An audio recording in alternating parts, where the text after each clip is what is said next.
Magkano ba ang recovery rate? 63% ang target namin, Your Honor. Mali yun. Dapat 65%. Magtanong ka sa ibang mga bansang katulad natin. Hindi ko maintindihan ang paliwanag mo, administrator. Sa haba ng sinabi mo, hindi ko talaga makuha. Pasensya ka na. No? Dahil ang pinag-uusapan natin, paano mo ba ini-stack para hindi mabulok? Kasi sinasabi mo rito, kaya mo nabenta ng 25 pesos per kilo dahil nabulok eh. Kanino ko pa ini-insinuate sa'yo na paano nyo ini-stack yung 6.9 something million bags?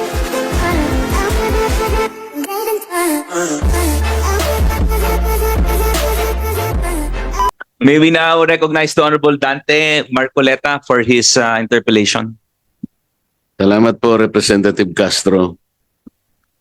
Salamat, Mr. Chair. Sa NFA po, ano po ba yung mandate natin pagkatapos po na maipasa yung RTL, Mr. Bioco? Ang mandate ng NFA is to provide a buffer stock for calamity relief, whether natural or man-made. No? So buffer stocking na lamang po. Ng rice. With regards to rice, no, buffer stocking, and then the disposition of these stocks for as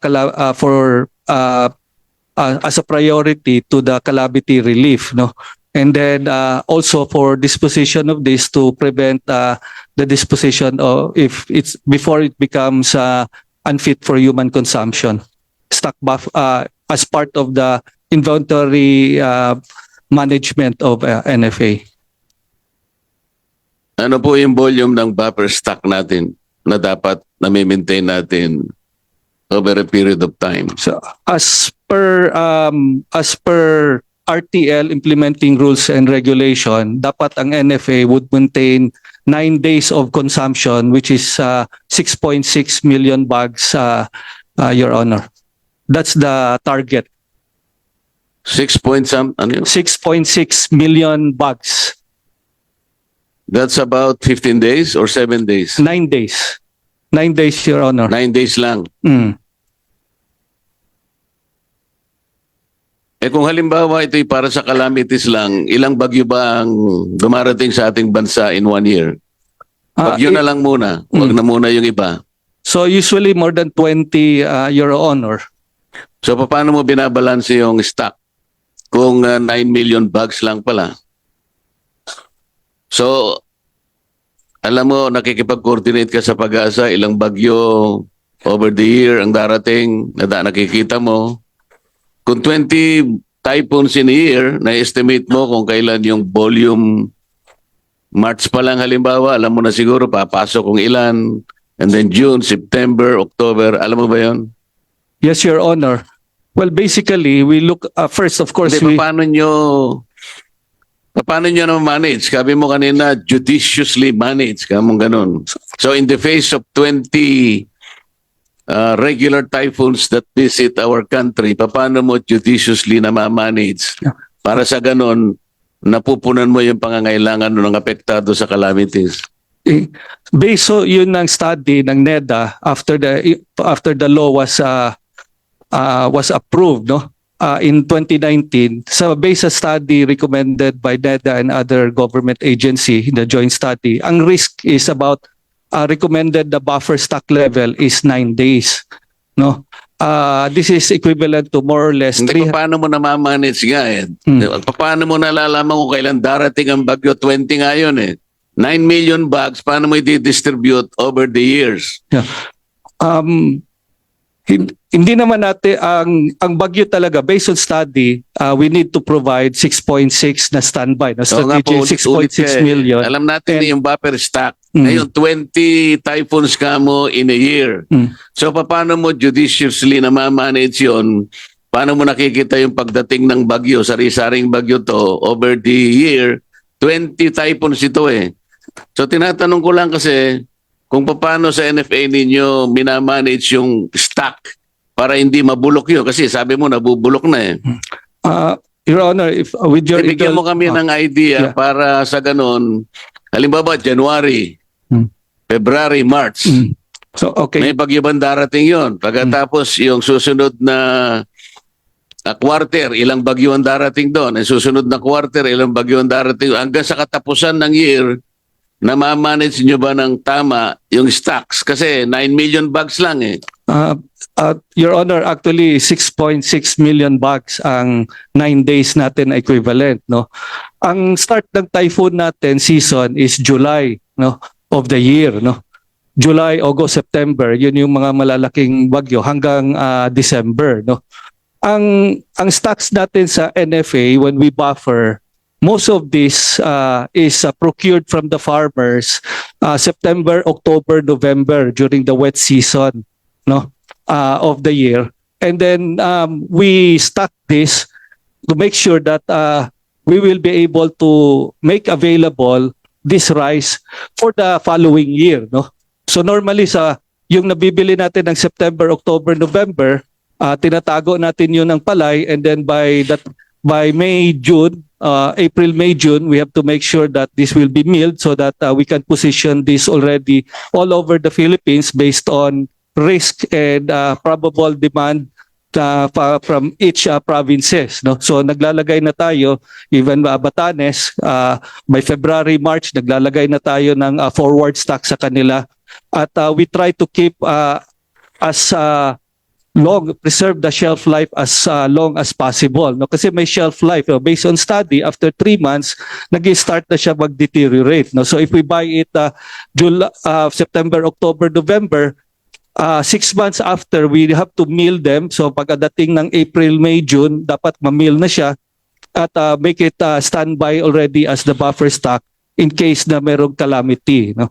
So we have 3 months to make it dispose for the calamity relief operation, and then after that, of course, the physical, biological na characteristic of rice will start deteriorating, but we try to extend that as much as possible. Kaya ang hinahikayat natin, as my big part of my job is to make it prepare na instead na 6-3 rule, imo-modernize natin yung NFA na magiging 12-6, no, 12 months as palay na reserve, para ma-extend natin yung shelf life, para ma-avoid natin itong distress selling, no.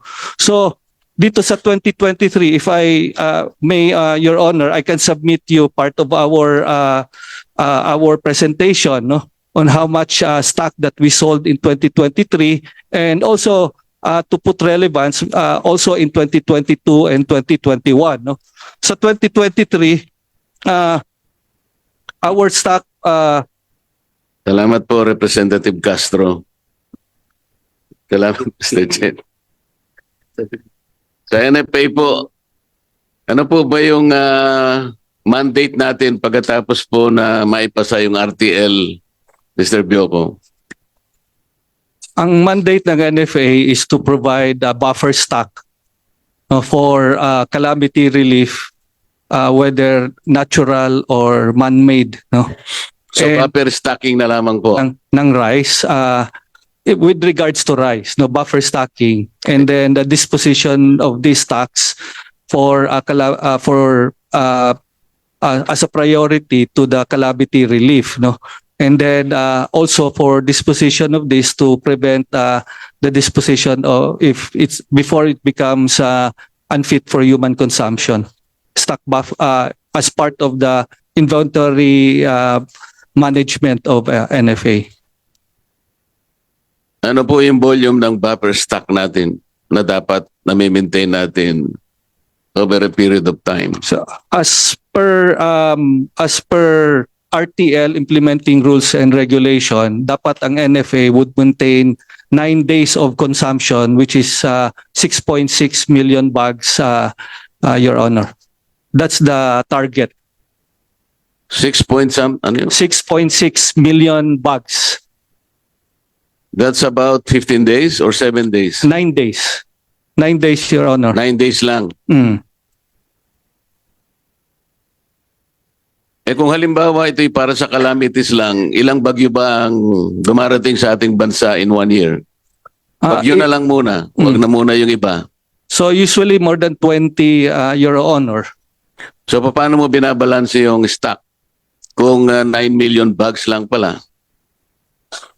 So, alam mo, nakikipag-coordinate ka sa Pag-asa, ilang bagyo over the year ang darating, nakikita mo. Kung 20 typhoons in a year, na-estimate mo kung kailan yung volume. March pa lang halimbawa, alam mo na siguro papasok kung ilan. And then June, September, October, alam mo ba yun? Yes, Your Honor. Well, basically, we look first, of course, Hindi, paano nyo na manage? Sabi mo kanina, judiciously manage, kamong ganun. So in the face of 20 regular typhoons that visit our country, paano mo judiciously na ma-manage? Para sa ganun, napupunan mo yung pangangailangan ng apektado sa calamities. based so yun ng study ng NEDA after the law was approved, no, in 2019, so based sa study recommended by NEDA and other government agency, the joint study, ang risk is about recommended the buffer stock level is 9 days, no. This is equivalent to more or less Hindi ko paano mo na-manage nga eh. Paano mo nalalaman kung kailan darating ang bagyo? 20 nga yun eh. 9 million bags, paano mo i-distribute over the years? Yeah. Hindi naman natin ang bagyo talaga based on study, we need to provide 6.6 na standby na strategy, 6.6 million. Alam natin yung buffer stock. Ngayon 20 typhoons ka mo in a year. So paano mo judiciously na ma-manage yun? Paano mo nakikita yung pagdating ng bagyo, sari-saring bagyo to over the year?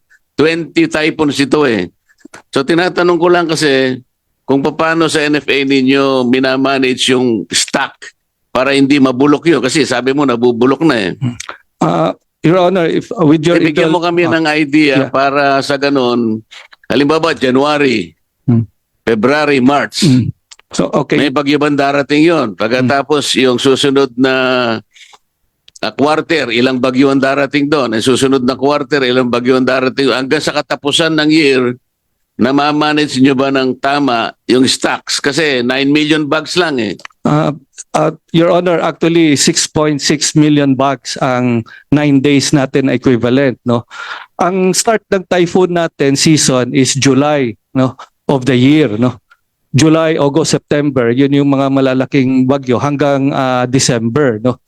Ang stocks natin sa NFA when we buffer, most of this is procured from the farmers September, October, November during the wet season, no, of the year. And then we stock this to make sure that we will be able to make available this rice for the following year, no. So normally yung nabibili natin ng September, October, November, tinatago natin yun ng palay, and then by May, June, April, May, June, we have to make sure that this will be milled so that we can position this already all over the Philippines based on risk and probable demand from each provinces, no. So naglalagay na tayo, even Batanes, by February, March, naglalagay na tayo ng forward stock sa kanila, at we try to keep preserve the shelf life as long as possible, no, kasi may shelf life, no? Based on study, after 3 months nag-start na siya mag-deteriorate, no. So if we buy it September, October, November, 6 months after we have to mill them. So pagkadating ng April, May, June, dapat ma-mill na siya at make it standby already as the buffer stock in case na merong calamity, no. So we have 3 months to make it dispose for the calamity relief operation, and then after that, of course, the physical, biological na characteristic of rice will start deteriorating, but we try to extend that as much as possible. Kaya ang hinahikayat natin, as my big part of my job is to make it prepare na instead na 6-3 rule, imo-modernize natin yung NFA na magiging 12-6, no, 12 months as palay na reserve, para ma-extend natin yung shelf life, para ma-avoid natin itong distress selling, no. So dito sa 2023, if I may, Your Honor, I can submit you part of our presentation, no, on how much stock that we sold in 2023, and also to put relevance also in 2022 and 2021. No? Sa 2023, our stock Hindi ko maintindihan ang paliwanag mo, Administrator. Sa haba ng sinabi mo, hindi ko talaga makuha. Pasensya ka na. No? Dahil ang pinag-uusapan natin, paano mo ba ini-stock para hindi mabulok? Kasi sinasabi mo rito, kaya mo nabenta ng 25 pesos per kilo dahil nabulok eh. Kanino ko pa ini-insinuate sa'yo na paano nyo ini-stock yung 6.9 something million bags para i-address yung pangangailangan ng ating mga kababayan sa panahon ng calamities lang naman ito. Ito lang yung mandate mo eh. Buffer stocking ka lang eh. Sa mga tuwi, diniisip ko, ang isasagot mo rito, nakahanda yung mga warehouse mo na paano ba yun? Yung warehouse mo ba walang facility na bakit sa Japan pinagtanong ko kahit na 10 years hindi pwedeng mabulok yung yung bigas. Hindi ko malaman kung pinag-aaralan ninyo talaga kung paano pag-i-stock. Kung ang pangangailangan ay talaga para i-address natin yung nawalan ng pagkain sa panahon ng mga sakuna. Wala ba tayong facility na kapag binili mo to ay hindi naman mabubulok sa sandaling panahon lang? Meron, pumunta ka sa ibang bansa, merong mga facility sila na ilalagay sa mga bodega para yung mga bigas ay hindi mabulok kaagad. Wala ba kayong ganon? Your Honor, no, Hindi, wala pa kayong ganon. Meron o wala? Wala sa ngayon, Your Honor. Kaya We nga only hindi have namin warehouses. maintindihan paano ka nag-i-stock eh. 6.9 million bags. Hindi mo maisa-isay sa amin kung paano mo ito na ibubukod sa pangangailangan ng mga kababayan natin sa panahon ng mga kalamidad. Kaya pala nabubulok. Bumili ka ng palay, sino ay nagmi-mill? Kayo din? NFA tsaka pinapa-contract yan sa labas, Your Honor. Magkano ba yung pag bumili ka ng 1 kilong palay, magkano ba ang recovery rate? 63% ang target namin, Your Honor. Mali yun. Dapat 65%. Magtanong ka sa ibang mga bansang katulad natin, yung minimum para hindi kayo nalulugi, 65% ang rate of recovery. Paano yung darak? Ang darak is part of the milling service na kung NFA, binibenta natin yon ng NFA. Kaya ako sinasabi, Kung- ano ba sa English yung darak, Karaps? Rice bran. Ha? Rice bran, Your Honor. O brand. Hindi ba 10% ito ng ang nare-recover mo sa darak at may bebenta mo ito either 15 to 25 pesos tama per kilo. Yes, Your Honor. O paano yung binlad? Binlid pala. Binlad pala Kapampangan. Pasensya ka na, Kapampangan ako eh. Yung binlid, ilan ang recovery rate? Sorry, yung Hindi mo alam kasama yung na binlid. yun sa kasama na yun sa rice bran na. Kaya nga tinatanong ko sa iyo, ilan ang recovery rate ng binlid? Usually mga kasama yung sa sa rice bran 8 to Alam ko 10%. usually, magkano nga ang recovery rate? Binlid. Per kilo. Tingnan mo Magkano per Bumili kilo? ka ng 1 kilong palay, recovery rate 65% magiging bigas. Yung darak, bran, is 10%. Yung binlid. Bidlid mga 2-3% lang yun, Your Honor, if I'm not O yung mistaken. sinasabi ko sa iyo, kaya ako binabanggit ito kasi makakatipid kayo ron. Kung halimbawa binigay mo na sa miller yung binlid at saka yung darak, ibig sabihin mababawasan sa cost. Yes, Nabibili na ibebenta na ibabayad mo sa kanya, hindi ba? yeah. Meron tayong proseso na approved, Your Honor, yung Hindi ka sasagot ka muna ng payment in kind for the milling services. So, bibigay nila, this is approved na guideline. They will provide us based dun sa test milling na minimum of 63% na recovery. Tapos, yung rice hull and other byproducts, sa kanila na yun as the payment for the milling services. Alam mo kasi kaya ako tinatanong ito, Administrator. Ako sinubukan ko rin bumili ng palay para lang matest natin kung gaano mo dapat na ibenta sa tao yung bigas. Sa rate ninyo na 19 pesos per kilo, nagbigay kami ng 3 pisong pabuya para masaya yung farmer. So binili namin at 22 pesos per kilo. Nung ipakiskis namin yon, yung binlid at saka yung darak, binigay na namin doon sa miller. Naibenta namin ng 35 pesos. Wala na kaming kita ron. Dinurado. 35 pesos. Pwede pala, kung ganun ang gagawin ng NFA, hindi naman kayo dapat kumita kasi ayaw niyong kumita, hindi ba? Yes, sir. Buffer stock lang kayo eh. Maliwanag pwede niyang ibenta, Mr. Chair, at 35 pesos. Pero dinurado yun. High quality yun. Mas mataas pa sa sinandoming yun. Pero binenta mo 25 dahil sabi mo nabubulok na. Hindi ako pwedeng maniwala na pwedeng mabulok yung bigas sapagkat buffer stocking ka lang eh. Kasi kung ang mandate mo talaga ay mag-warehouse ka ng marami, let's say million metric tons, maring may mabulok talaga dyan. Pero buffer stock ka na lang eh. Ito na lang ang mandate mo under the RTL eh. Sa mga tweed, kapag nabulok yung bigas, inefficiency yun para sa... Well, hindi kita hinahatulan, pero ito yung magiging conclusion ng committee ito. Buffer stock ka na lang eh. Napakarami pa lang nangangailangan. DSWD, Bucor, kung ano-ano pa. Kung yung 60% ng pangangailangan ay para lang i-address yung mga nasa kuna natin dahil sa maraming calamities ang dumarating sa bansa natin, madali yun eh. At yung 40% halimbawa, kung binabantayan mo yung aging ng stocks mo, Mr. Chair, hindi ako maniniwalang merong mabubulok dito eh. Kapag binenta mo 25 pesos per kilo, siguradong lugi ng gobyerno. By rule of thumb, lugi na yung gobyerno rito eh. Madaling makwenta ito eh. Sabi ko nga sa'yo, kami, sinubukan namin, kung halimbawa lang may makasama tayong mga mayayaman na kababayan natin, magkukusa para tulungan ang ating mga kababayan at 35 pesos pwede nilang ibenta dinurado yung wala nang kita ibebenta lang sa kanilang mga empleyado, pwede yun eh.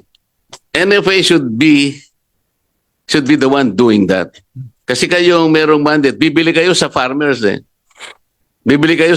hindi kayo pwedeng bumili sa iba. Ito na lang ang tungkulin natin. So bakit Mr. Chair bakit kinakailangang mabulok? Hindi pwedeng mabulok eh. Buffer stocking ka na lang.